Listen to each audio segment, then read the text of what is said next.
Welcome back, fight fans, to Fight Week Roundup for the first week of July 2014.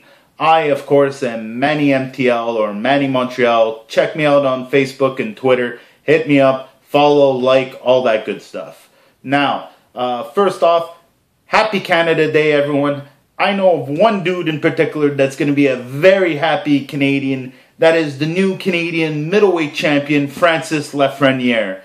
People, do yourself a favor. Go check him out on Facebook, YouTube, and Twitter. Support the kid, because I'm going to tell you something. I'm pulling up the bandwagon. You guys can get on behind me and expect this kid to be fighting at the Bell Center real soon. That being said, usually in this segment of the show, I talk about what we can go see locally. However, I don't have too many things to report this week. Hopefully, I'll have some stuff for you next week. Guys, just a note, if you have something you want me to talk about and it has anything to do with Montreal or Quebec, I'll be more than happy to promote it for you. Amateur fights, even pro fights, if it'll help the fight community, I'm more than happy to do it because the fight world has given me so much. So, that being said, let's go right to what we can watch because there's always plenty of that. Little less boxing than MMA this week. However, don't worry, big boxing fights coming up soon. So, as far as boxing concerned, that leads off our week. Wednesday, the 2nd of July, we got SMS 50 cents promotion with ESPN Friday Night Fights. They're going to be doing an IBF junior middleweight eliminator between Davis and Farinas. Now, don't know too much about either guy. On the undercard, you got 50 Cent's boy, Billy the Kid Dib. Now, again, he was another hype machine that didn't pan out. It's not working all that well in the 50 Cent world as far as boxing's concerned. Hopefully, Billy Dib gets to turn it around. Now, on the undercard, there's a couple kids on there owned by Lou DiBella. Go check them out. There's one kid that's 4-0 with 4 KOs. Google it. Trust me. Now, Thursday on the 3rd, there's something called Tough and Uff in Las Vegas. That's TUFFNUFF. Now, basically, it's amateur, semi-pro, beginning stuff. And boys and girls, listen, Vegas is the hotbed.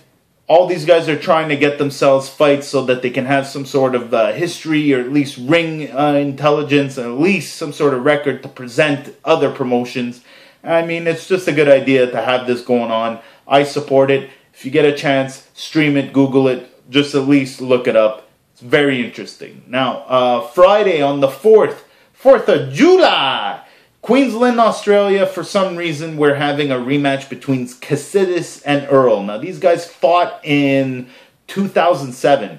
In 2007, Earl got dropped 3 times in a round. The corner threw in the towel. The ref picked up the towel, threw it back out, and continued the fight. It subsequently got stopped anyway. And this leaves me scratching my head to why I'm talking about a fight that's going to be on at 7 a.m., and a rematch that probably shouldn't happen. Sadly, this is the world of boxing, and this is why MMA is ruling over it at the moment. So, again, MMA, Saturday, the 5th, World Series of Fighting 11. They've only done a couple of these, obviously, probably 11. 7 p.m. on NBC. It's the free solution to what's going to be a hell of a pay-per-view night. So, UFC 175. As usual, 7 p.m., prelims to about 8, and then pay-per-view.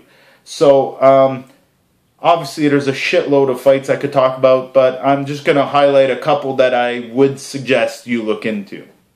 The California Kid, Uriah Faber. He's fighting Alex Carreras, otherwise known as Bruce Leroy. Why are these two fighting? I don't know. Is it going to be good? Yes. Do I care about anything else? No.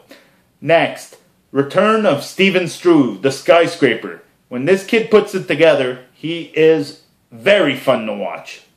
Now, they guaranteed us that this was going to be interesting. Why?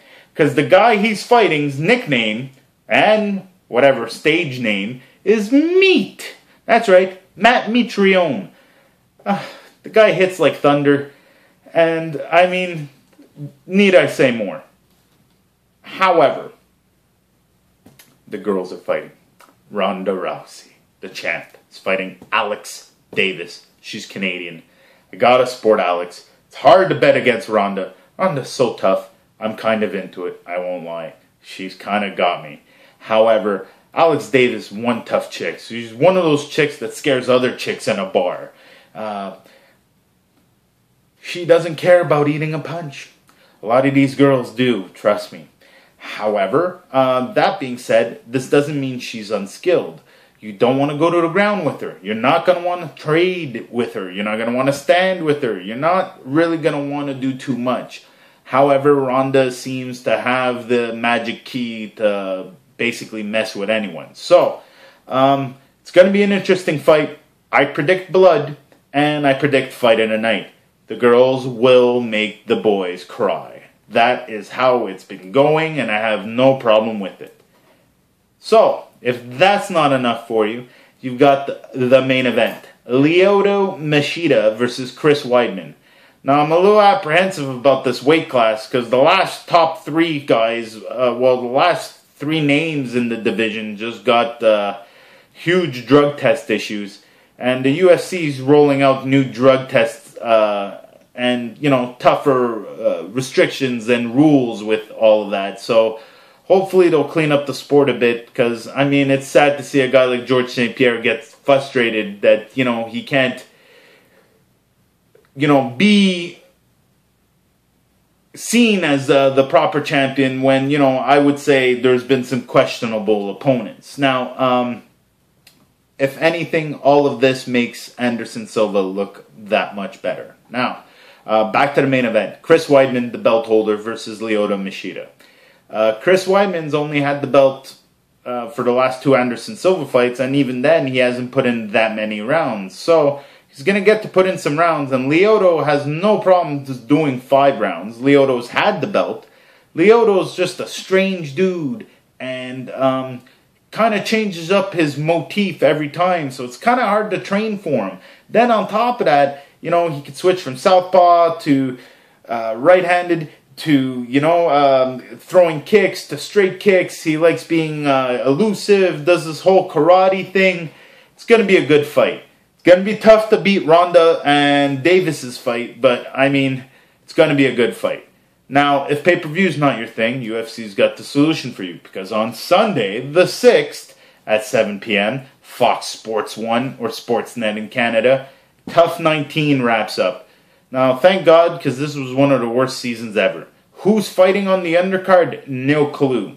The coaches, though, were BJ Penn and Frankie Edgar.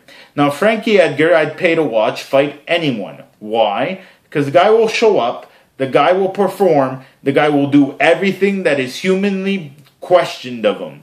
Now, BJ Penn's trying to make a comeback. Either that or cash a check. We'll find out, I guess, on Sunday.